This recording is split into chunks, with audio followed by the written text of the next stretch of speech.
if somebody gives you a deal, you have to give it back to them. Everything that I do is about building long-term relationships. What has been your favorite project you've done, and what details made it stand out? Walthamstow, it went on Rightmove on Sunday. The following Saturday we had 42 viewings. It was on for excess of 1,050,000. By Monday it was initial offers. By Tuesday it was final offers of 1.125 and 1.13. For somebody where they've done smaller projects, they've done little flats, but they want to transition into bigger projects, more higher end projects, what advice would you have for them?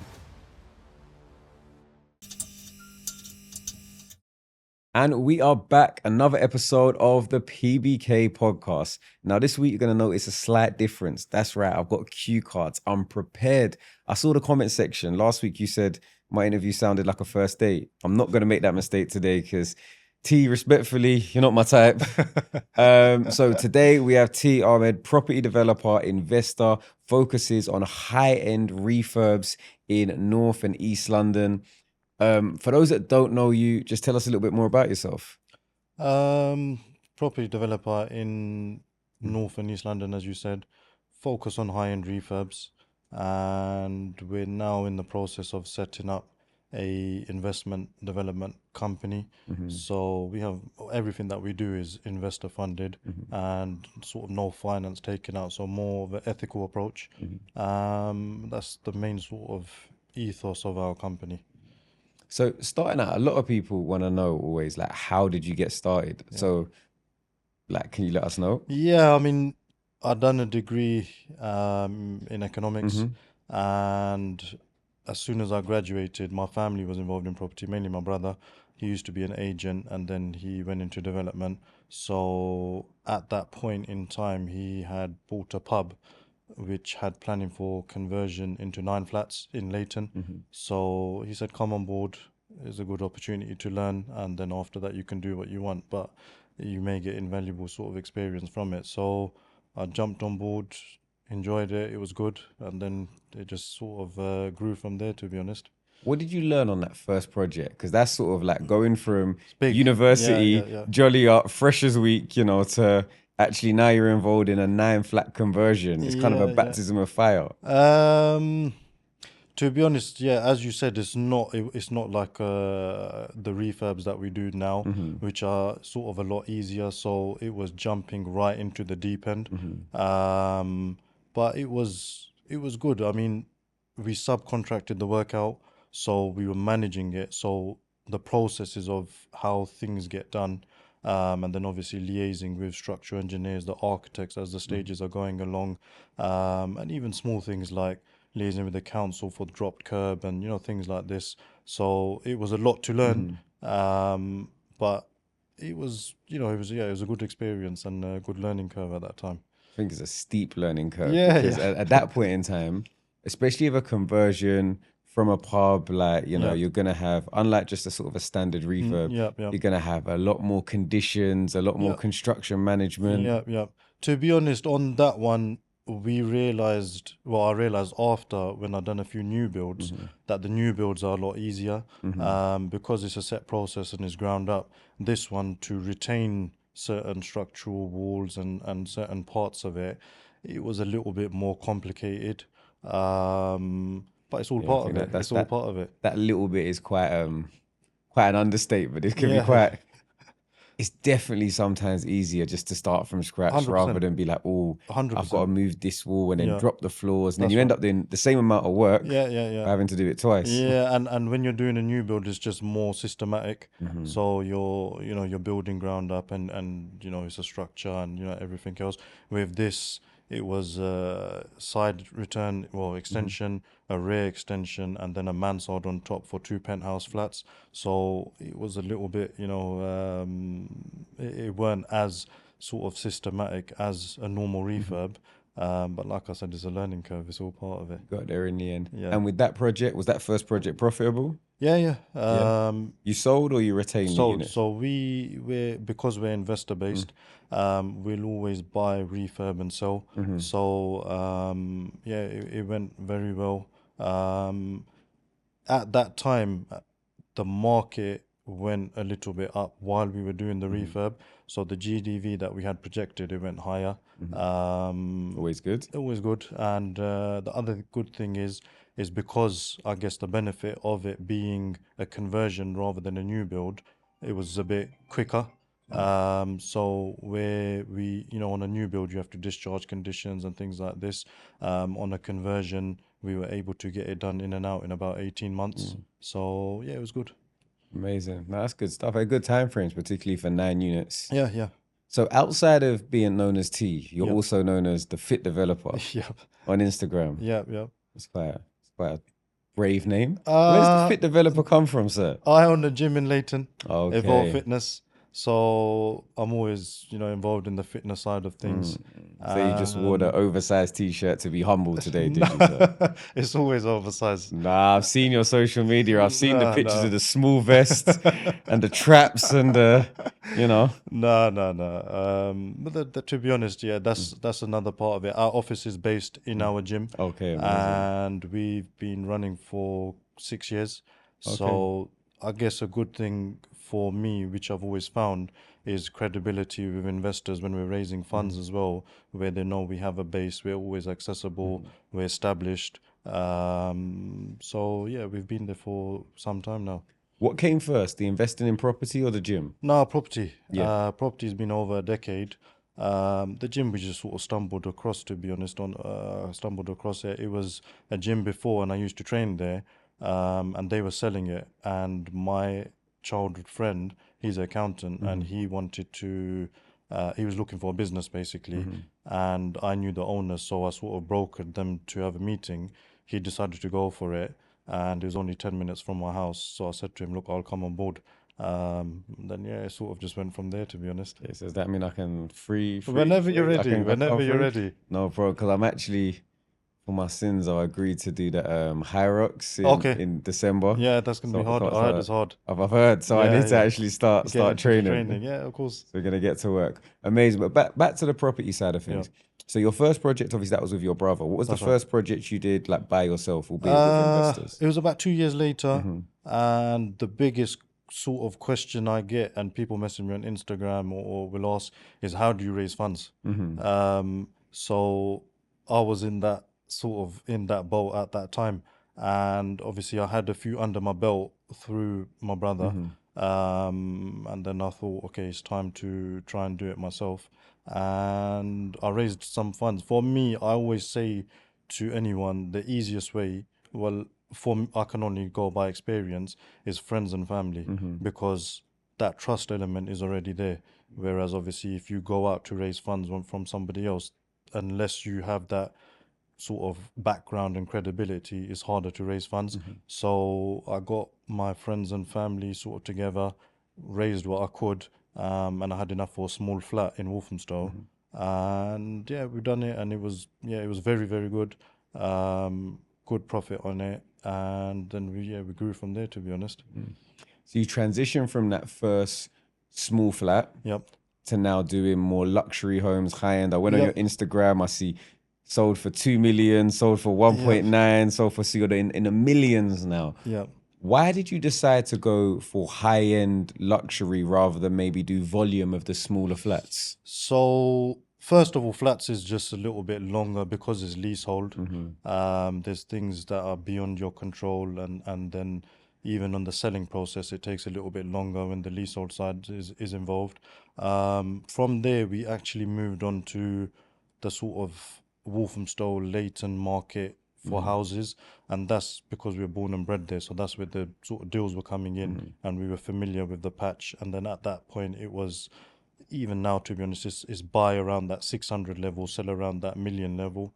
But now, because we've got a lot more funds available, it's about working productively efficient, basically. So rather than doing two in Walthamstow and Leighton for, GDV of around sort of 1.8, for example, if you do one in Hackney or Stoke Newington or wherever, Islington or the other patches that we're doing, you're managing one project, one set of architect, chasing in terms of drawings, one set of everything's basically on a single rather than a double, and the profit margins are about the same, but obviously it's a bigger chunk.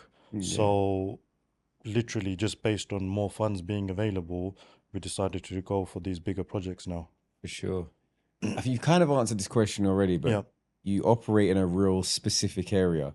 I see a lot of investors that, you know, north, south, east, west, that's easy to them. Yeah. They'll even be in Birmingham, Bradford, Barnsley, they'll be all over the country. Why Yeah. is it you focus so geographically? I prefer to be safe, Mm-hmm. especially with its investors' funds involved. So I will only work where I'm comfortable and where I know the market very, very well. So Walthamstow, like I said, born and bred. I know the hotspots. I know, if you tell me a road, I'll be able to tell you the resale straight away. We'll know these things. Branching out into the areas that they are also, one, very safe, but two, I know the areas very well. So, for example, and also we target our refurbs based on the sort of market and clientele of that area. So one that we just done in Stoke Newington that we sold for just under 2 million, it was targeted a little bit more, on that affluent side, and a little bit more minimal, I guess. Whereas one that is going on the market this week in Clapton, is more sort of trendy, and is based on that Millfield Park area, and the sort of demographic that are buying there. So yeah, we based it on that. Yeah, I think that's really important, something you touched on, really understanding your target 100%. market, Yeah. like on what they look like. Yeah. Because I've done projects where I thought, you know, I've absolutely smashed this. This is amazing. Yeah. Only to drive past the project like a week after completion and see like half my kitchen in the skip. Yeah. Because the finish was nice, but it just wasn't To to the taste. the taste Yeah, of 100%. that person's. I Yeah. think it's really important. It's really good that you highlight that as something learning for, Yeah. you know, people aspiring to be developers. I always like to ask this question. Yeah, sure. What has been your favorite project you've done and what details made it stand out? Let me pause the video for a quick word from our sponsors. Now, let me put you onto something that could seriously level up your property game. When I started investing, I didn't fully grasp the benefits of using a limited company structure. But here's the deal. Over 75% of new UK investment properties are now purchased through limited companies. Now, why? Because it's a more tax efficient way of purchasing. You can claim your mortgage interest reliefs, benefits from lower corporation tax rates, plus it sets you up nicely for scaling your property portfolio and passing on wealth to the next generation. Simply put, it can help you increase your margin. Now, setting up and managing a limited company might sound daunting, but that's where GetGround come in. They handle the entire process for you, from setting up your company in days to managing your accounts and tax returns and ensuring compliance all under one roof. They even help you find financing to help you fund your investments, your own dedicated consultant, and a completely digital dashboard to track and manage the performance of your investments. But because I'm serious about giving back, I've got a great offer for you. GetGround is offering a free investment consultation plus 3 months of free accounting and tax services when you sign up through my link. Now, this is a huge opportunity to get started on the right foot. So if you're serious about building or optimizing your portfolio, then check out the link in the description. Fill out the form for a free consultation and claim your 3 months of free services. Don't miss out on this. You can even transfer existing buy-to-let companies over to GetGround and still take advantage of the amazing offer. Now back to the video. 2, one in Walthamstow, and we done like a Mediterranean refurb, and What does that entail? I need to be able to envisage myself in the property. What features did it have? So the sort of key point was the kitchen. Yeah. So it had brick tiles on the floor, Yeah. and the back sort of, rather than having the bifold all the way across, or the crystal doors, we had like a arch window, and throughout the house there was that sort of arch, and everything tying together with that sort of Mediterranean feel. So that was one. And I'd done one in Upper Leytonstone, that sold a few months ago, sold in March, and that was an amazing one as well. It was a 9-meter extension, so we had the glass coming down the middle of the ceiling, going onto 2 doors at the back, It's dropping straight down. and Yeah. also that the loft, it had glass floor to ceiling, wall to wall, and a balcony. And that's something that you only get in new builds, Yeah. basically. So it's not something that you get in a house. We bought that house with planning.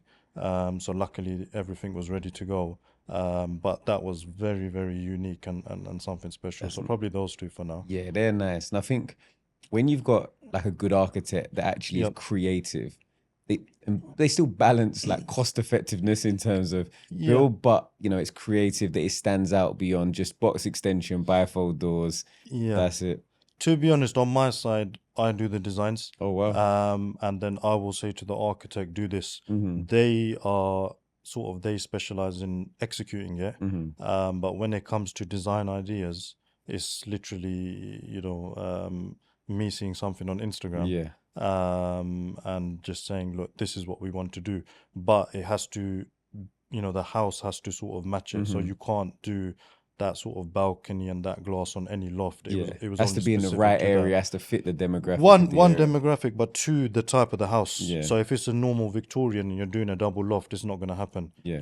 And even having that glass ceiling, your back addition of the house has to finish, and you have to have the extension long enough to do that. You're not going to get the same effect if you're only doing a 3 meter rear extension, for example. So these are all sort of things we weigh up each project and sort of evaluate it once we walk in, and as it goes along, we don't have it fixed from the start and have CAD drawings and then stick to those and work on those as it goes along. We keep on adjusting it. Your builders must love you. No, this is where I'm fortunate. My Okay. partner is my contractor. Okay. So I've got that side covered and I don't have to worry about it. And for him, Yeah. he knows it's going to add value. Because otherwise, a lot of the time, you'll hear the any words changes, yeah. variations, cost. variations. Yeah. It's just ka-ching, ka-ching, It's coming ka-ching. up, yeah. Now, for me, luckily, I've got that side covered. And at the end of the project, obviously, when he sees the finish as well, he's happy. Yeah, and it reflects in the bottom line. 100%. And I think some of the people that I've seen, we've had Rowan from Featherstone Homes, a few other developers that have done really, really well. Yep. And a lot of them, they found that the real secret to success is actually partnering with a mains contractor, because then they've kind of had a balance of... Yeah, I mean, look, it's benefits of both. I know a lot of people that are, absolutely smashing it and they're contracting the work out. Yeah. Even my contractor, my partner, he takes on sometimes work other for others projects as well, yeah. When he's got some availability. But for me, it's the little things like these changes, or once the sale's agreed and snagging needs to take place, to get that contractor back when they're gone. Yeah. Sometimes it's a little bit long, but obviously because he's got invested interest and he wants the property sold, he's sending them and making sure it's prioritized. Sure. So it's definitely got its sort of pros. I think with, obviously, you've highlighted you really like a nice finish. Luxury design is really important to you, making sure that your properties stand out. Yep. But how do you balance that creative flair with making sure they're still financially viable and make sense? This is a debate that I have with my partner all the time. And it's what is going to add value based on what you spend and where the limit is.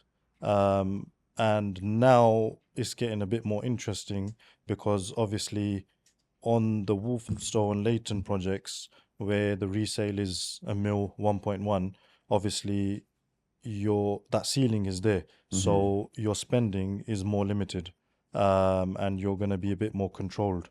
But now we're doing one in Stoke Newington, and it's one of the best roads there, and the estimated resale is about 3 million. We got to go, all out. Got more of a budget. So you're they kind of let you off the leash a little bit more on the ones that... When you say let me off the leash, to be honest, it's our designer. We have an interior designer on board, and obviously we'll tell her this is what we're going for and these are the budgets that we're working on.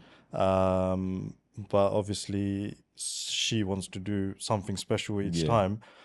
So that's where we have to sort of control the budget. It sounds like you've got a really good system in place that creates stop gaps that you might want to go crazy, but obviously you've got, a partner, you've got an interior designer, and you have these almost limits that allow you to not go too far at different points. Yeah. I mean, we got the setup is there and the setup's good. And like I said, there's no right answer because I'll give you an example. The one I just sold in Stoke Newington, when we bought it, we had the resale about 1.75. We done something very special with it. It hit 1.9, just over 1.9. So spending that extra 10, 15K potentially got, an extra 150K. But I will see another developer sometimes do a bog standard refurb and still hit those high numbers, Yeah, so you it's know?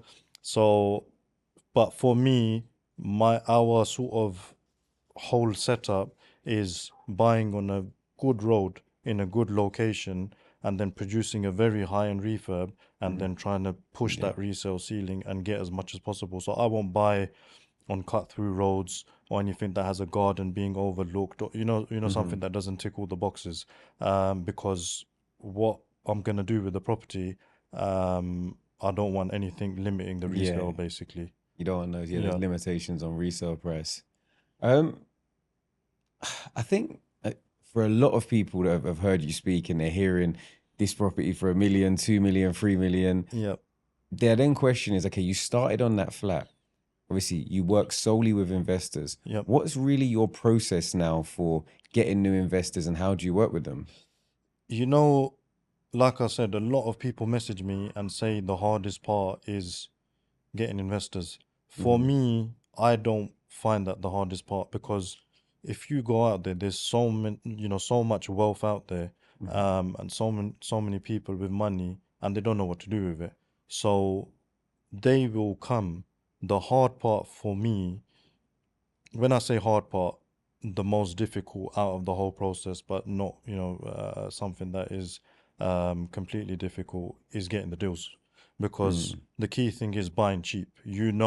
Straight away when you're buying at that level, that 20% margin's in there, and then you're going to do something special and try and push for that 30% margin. Yeah. And I think that's like the importance of finishing to a really high standard at some point, because although your partner may be thinking, or other people may be thinking, oh, if you spend that money, we're not going to see the return. Sometimes there's the non-tangible benefit that the agent that was going to give that deal to somebody else is, if I give it to T, he's going to give me the best product, 100%. going to sell for the highest price, it's going to make my job so easy. I want you to have this one just to see what you're going to do with it. Yeah, I mean, the last few properties that we've done, quite a few of them have sold off market, and that's, the buyers walked in and the floors are covered, there's no worktop in the bathrooms, they're covered, but because they know the level of finish that we produce, as long as they obviously like the area and the road and, the square footage, they move on it. So, and like you said, any agent knows it's a common courtesy when when we buy through an agent, we're going to give it back to them to resell. I feel like this trend, like with the younger developers, Yeah, is going, and I'm trying to keep have to. reinforcing it with Yeah, them. yeah, Like, have to. if somebody gives you a deal, you have to Have to. give it back to Yeah, them. have to. Like, It's a common courtesy. One is a common courtesy, but two, a lot of people that I see now, they're not basically thinking long term. That's yeah. what I believe. For me, everything that I do is about building long term relationships, whether it's with the agent, whether it's with the with my investors, architects, building suppliers, everywhere that we work with. It's not cut a corner or upset someone somewhere and then lose that relationship, and also our sort of credibility and reputability as well. So yeah, for us it's always about long term. And I like to hear that. the only time where it's a little bit weird is if you're doing a very high end refurb and then that agent that you're reselling with isn't known to sell sort of high end properties and doesn't have that brand, Yeah. but then you give that 4 week contract, you give them the opportunity, they do it. Yeah. If You they do the do it. business, they do it. If they don't, then obviously Yeah. you're still on good terms with them. Speaking of agents, I've seen you used who are we speaking about? Grant? Grant. Yeah. Seen you use Grant, who's obviously has his own agency, but is Yep. very established on social media. Yep. There's a lot of kind of people that do have are using social media platforms to sell outside of your typical platform, Zoopla and Rightmove. Yep. How have you found using these types of agents? To be honest, it's mainly him. Yeah. Grant, what's his Grant Bates. Grant Bates. Yeah. So it's mainly him. Even now, we've got him booked in filming at one of our properties in Clapton, that he's going to be bringing to the market. It's good. The thing is that it gives it a different angle. So I can only tell you by experience. He just sold one for us in Stoke Newington, the one that we sold for just over 1.9, and he put it on Instagram first and then Rightmove. He got 10 leads, 6 were from Instagram, and the buyer was one from Instagram. So Just goes to show, the proof is in the pudding there, you know. Because it is like realistically now with a lot of agents, like, you know, it's Zoopla and Rightmove. Yeah, That's like, yes, of course, there's, you know, relationships and how they manage the buyers, but that's predominantly where most of the leads come through. So if you've got a separate, you know, lead generation machine, you're now doubling up on the opportunities to sell. Yeah, I mean, yeah, you got to have, obviously with him it helps that he has a big following. And look, Rightmove is king for me. Yeah. So, you know, sometimes, like I said, our stuff will sell off market, but then generally when, you know, in Walthamstow, we sold one that completed last month. It went on Rightmove, and this is just to let you know the sort of market in Walthamstow. It went on Rightmove on Sunday, and they got no socials and no whatever, and you know they're just pushing on Rightmove. The following Saturday, we had 42 viewings. It was on for excess of 1,050,000. By Monday, it was initial offers. By Tuesday, it was final offers of 1.125 and 1.13, and we went with them. No one's waiting around for a second viewing there because it's going to get snapped up by then. So it's crazy. Recently 42 viewings on a weekend. Must be a 6 days on Rightmove. Sounds like you sold it too cheap. Look, for us, we work on our margins. Yeah. And if out of 42 viewings, the best offers are there, we're not going to wait for 50, 60, 70 viewings. You know what I mean? So, but that's amazing. I think, like, round of applause, because this market is not the easiest right now. Honestly, Walthamstow's a different sort of kettle of fish. It's a hot spot. And even at that time, I was putting up a few updates on my Insta, and I had about 3 people message me, and they said, please get us in before it goes to market, because we've been looking at properties in Walthamstow for 9 months, one said 12 months, and whenever we bid, we just get outbidded and we haven't been able to secure anything. So it's crazy there. I think that's good. So overall, obviously, outside of Walthamstow, how are you finding the market? Because you're selling properties generally in excess of £1 million. Yep. Typically speaking, that's a slower market than your first-time buyer flats. Yep.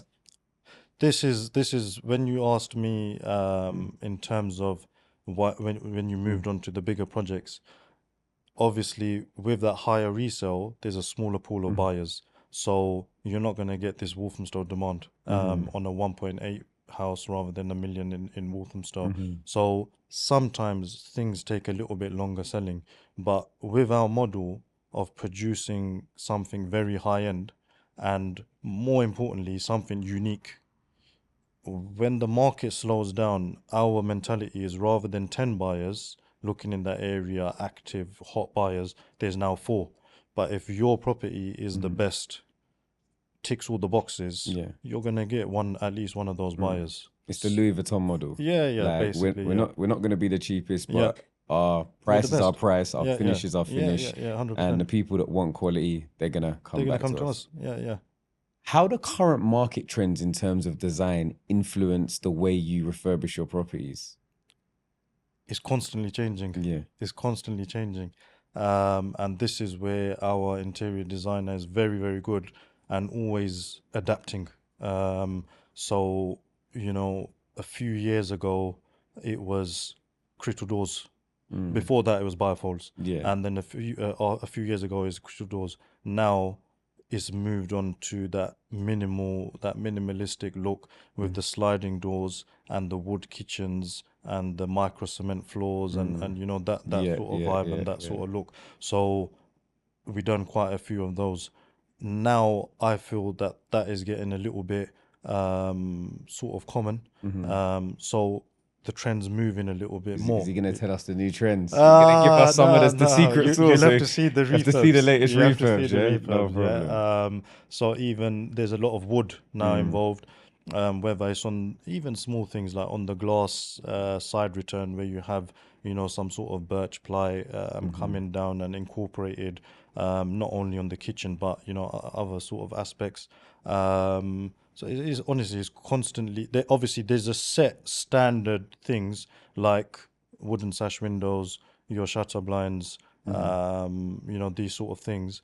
But there's the things always changing. So there was a point when I actually first started and that first flat I done, it was industrial. That was what was in. That was the look, That was yeah. the look. So I had the raw metal radiators and the exposed brickwork and the exposed beams, you That was know, like 2000 and sort of around that 17-ish. time. Yeah, that's Yeah, right. like Yeah, yeah. I Literally, remember I had this a was in few projects here. 2017. Exposed brickwork, That because was if you it. could get exposed Yeah, brickwork, yeah, yeah. you It was was going. you Yeah, was yeah, of gone. course, You was of course. guaranteed 10 viewings But first day. this is what I'm saying. Now that is moved far Yeah, away from yeah. that, and the only, for me personally, the only place that I will use exposed brickwork is sometimes on some chimneys to break down the paint in that room. But even then, we're trying to move away from it. So yeah, it's always changing. Definitely. I had one of my first projects.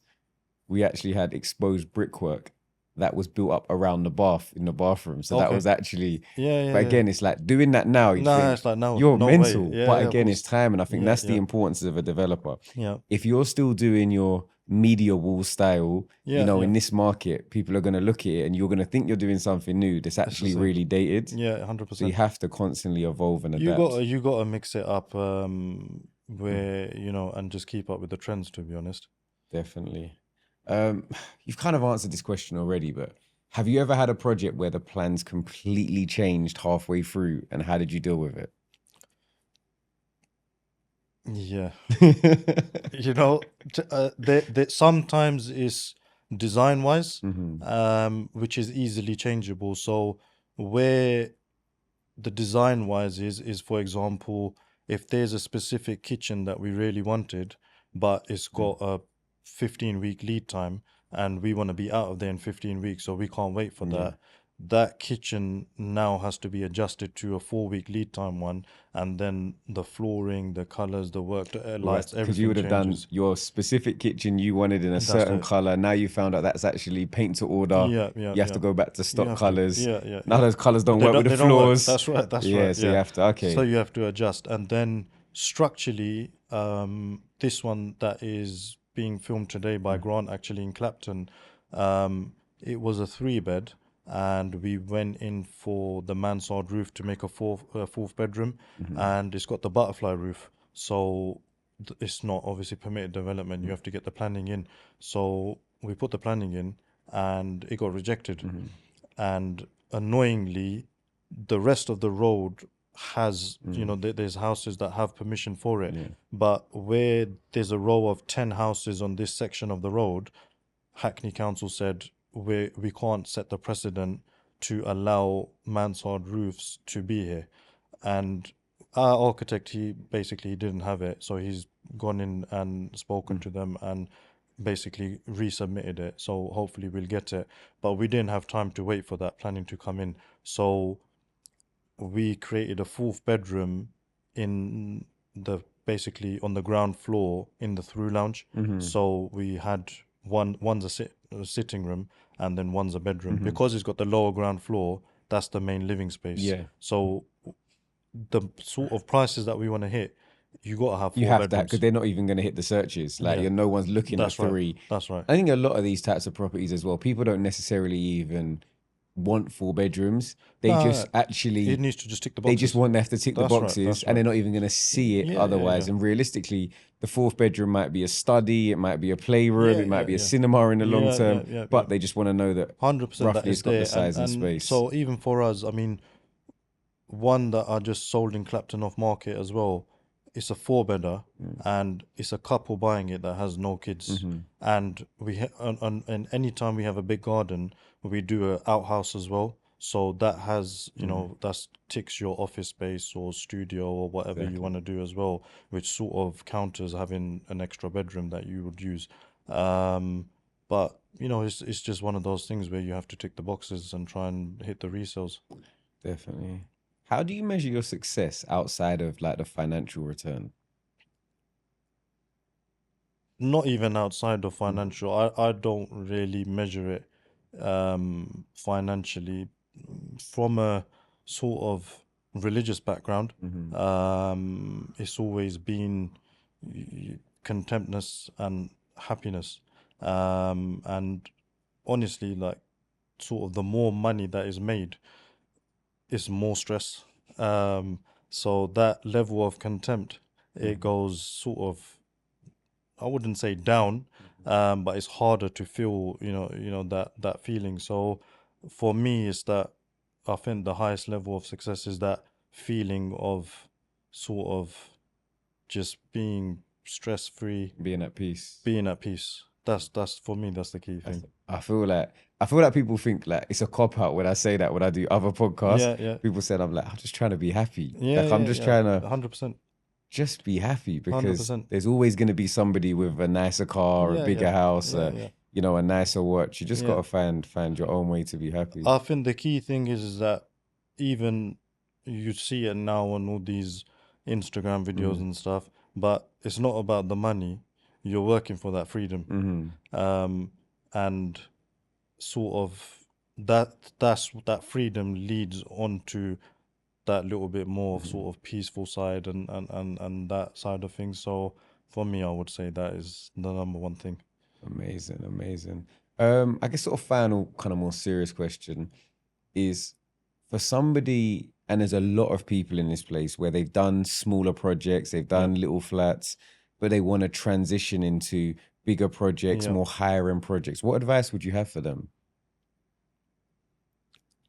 Take the jump. The moment, because even for me, I done that first flat and then I done another flat, and then someone I know that is experienced in the game, they said to me, stop messing around with flats, do a house. And I said, I'm gonna have to arrange the funds, and it's gonna take time and stuff. Then I done my first house, and it went very well. So it's about, obviously, the most difficult part is raising the funds.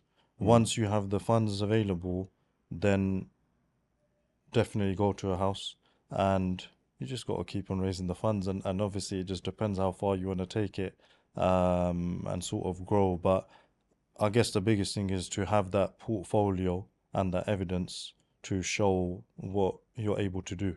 And then, yeah, just build it up from there. Nice. Okay, so got some more casual questions now. If you could refurb like one famous building in London, what would it be?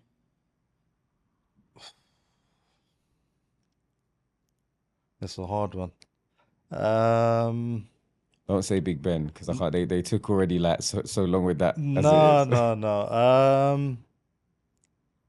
I'm not too sure, The thing is that I'm a resi person, so obviously we do refurb. So, we don't do anything on the commercial side. So it would have to be a really nice house in, peak London, whether it's Hyde Park or Yeah, Knightsbridge or one somewhere. Hyde Park kind of Yeah, locations. those sort of locations, and something that basically you have an unlimited budget where it's got the pool and the gym and the everything. I think that would be good. Yeah, like I've always, do you know what I've always wanted to do and I've never actually touched the like the mansion block styles ones that are all around like Old Court That's sort right. of way. Yeah. Just because I just remember driving through that area and always thinking, oh, one day I'm gonna get one of those and they're But you quite know what? Honestly, for me, you say that side, but we were speaking about it before. To do site visit there once a week, yeah. to get material deliveries there, the sort of technical aspect of it is difficult. So for sure. it's good to. These are all obviously things that we weigh up when we look at projects. But in the ideal world, we didn't have to worry about that. Yeah, definitely Yeah. somewhere there. Oh, for sure. What's like the most unusual or quirky thing that you've put in a property or a design that you've? In the one we're doing in Stoke Newington now, um, that's the one, it's a big house, so it's going to be circa 3,000 square foot. We have to mix it up and do something very special. So when you go up on the first floor, there's a small room at the back. And one thing that we'll always do is sacrifice a bedroom to have a very nice principal Principal, bathroom. yeah. So we'll always do a nice luxury four bed rather than, like a sort of squashed five bed. So on this one, it's got the four beds, it's got that principal bathroom, and it's got an extra small room. So we were thinking what to do. Generally, then one thing we do is a utility room as well, but we've got space for that as well. So on this one, we're gonna do like a wellness room, where it'll have a sauna, Oh, nice. potentially an ice bath, because now it's Ass boss in going with the on trends again. Insta, and Yeah. you're seeing all these. I don't So like them. Do you everyone's have an on. ass bath in your gym? I've never done it. No, we don't have I that. did No. it for not ice. I just did the plunge pool for the Yeah, yeah, first time in the gym. yeah, Now I used to see when you used to see people that like drown somewhere and it's really sad, but I yeah, think yeah. I could never drown. I just swim out. I said, oh, my body almost shut down in this like thing that was like 4 foot No. of water. I Crazy. can't even have a cold shower, to be Yeah. honest. For me, it's not something that I've tried. But yeah, in this house we'll have that, and then the good thing is it's got a balcony looking into the garden, so it'll have a nice feel.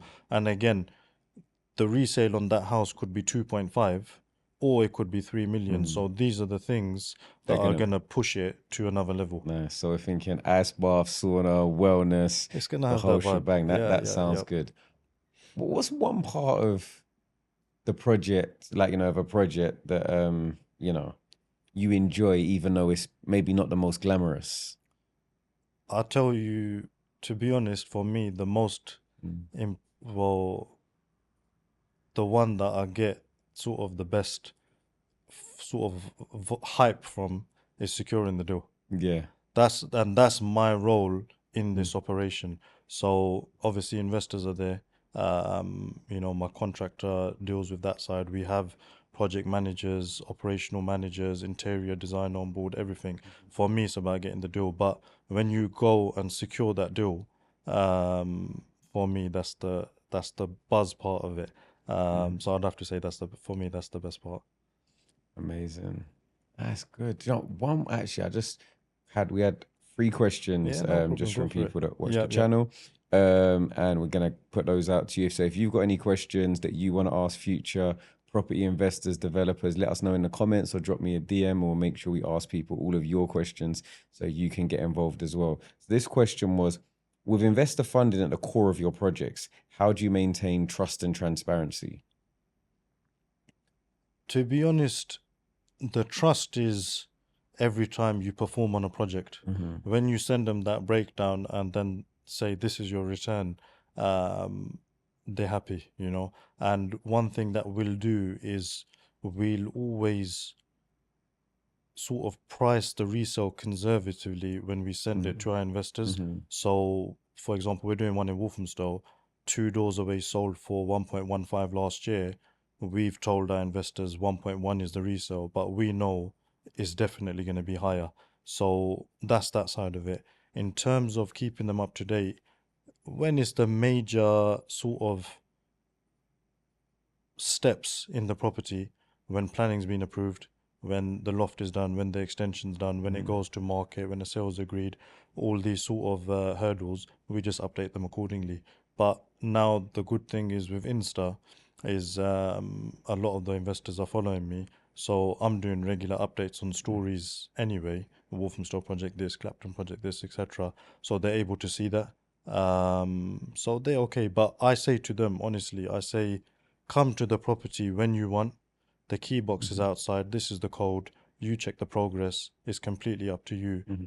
They don't end up coming because they want to be hands off. Yeah. And obviously they're busy and they want us to crack on.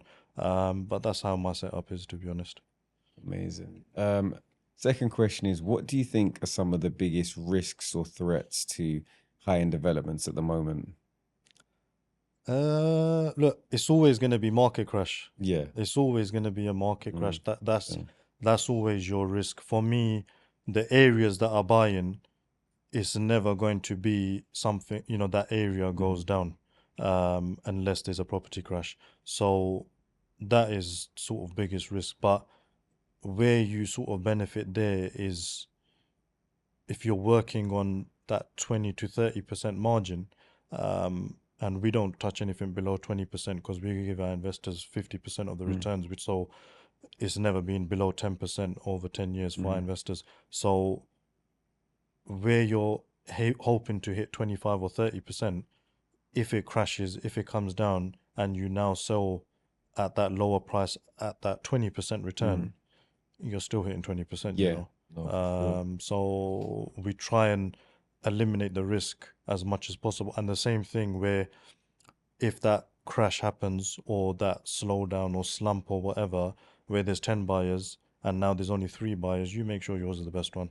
Yeah, no, for sure. Look, it's been amazing talking to you. If people want to connect with you, find I'm sure there's people that are watching this and have got more questions. They want to see Sure. your projects. They want to see these £3 million homes. Yep. They want to see you in the gym bench pressing. What do you say? 170 No, kilos. no. They want to see everything that you're doing. How can people find you or connect with you? I'm on Instagram mainly. Mm-hmm. So fit_developer. I have all my updates on Yeah. Instagram, all the properties that we're doing, and that we've done. So that's the best way. Amazing. Well, make sure you watch this space. We're going to be doing some update videos. I saw that my guy T had a paddle racket in the back of his car, so I might be taking on him and his younger brother is apparently a champ. Yep. So that might be coming. Also, we're talking about potentially training together to get me Sounds ready good. for the Harrocks. So if you haven't already, make sure you like this video, subscribe, and we'll be back next week for another episode. Peace.